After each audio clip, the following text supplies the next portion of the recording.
Do you want to play football too? It turned out just as Nidhi had feared.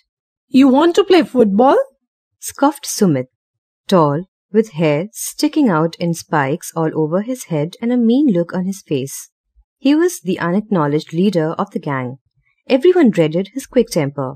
With us! He guffawed. The rest of the group echoed his laugh obediently.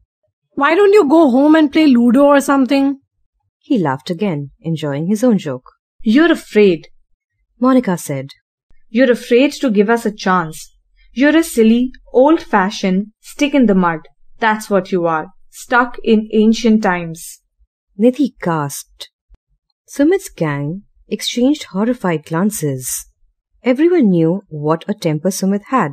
He needed the slightest pretext to pick a fight. The same thought was whirling through all their minds. How could Monica dare to say such things to Sumit of all people? She's really lost it, Nidhi thought. I have to do something.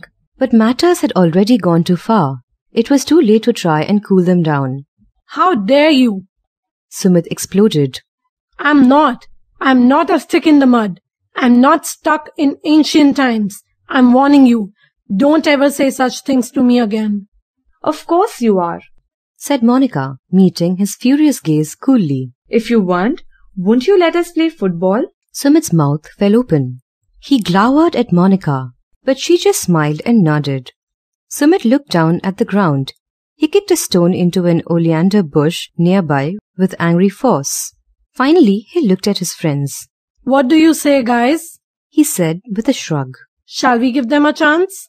For a moment, no one spoke. Then Anuj took a deep breath and said, Maybe we can. The others nodded slowly. Monica hugged Nidhi. I knew Sumit was not a stick in the mud, she said, beaming. Soon they were all playing football. What fun it was! Racing after the ball, passing, stopping goals, most of all kicking it hard and sending it sailing into the air. Nidhi felt as if she, too, were flying off to some wonderful faraway place along with the ball. One evening the girls were walking home after a game. A lady was walking in front of them. Suddenly, a cyclist reached out and snatched her purse. The woman screamed and reached out helplessly, but the man was already pedaling away fast. Stop! Nidhi cried. Stop him! She ran, faster than she had ever run on the football field. Monica raced after her too. So did Ruchika and Sonali and Meghna and the others who had been walking behind them. Their shouts unnerved the man. His cycle wobbled as he tried to avoid a scooter coming from the opposite direction. It tilted dangerously, and then it fell. They were on him at once. The man had no chance. Passers-by helped too. The purse was given back to its owner, and the thief handed over to the police.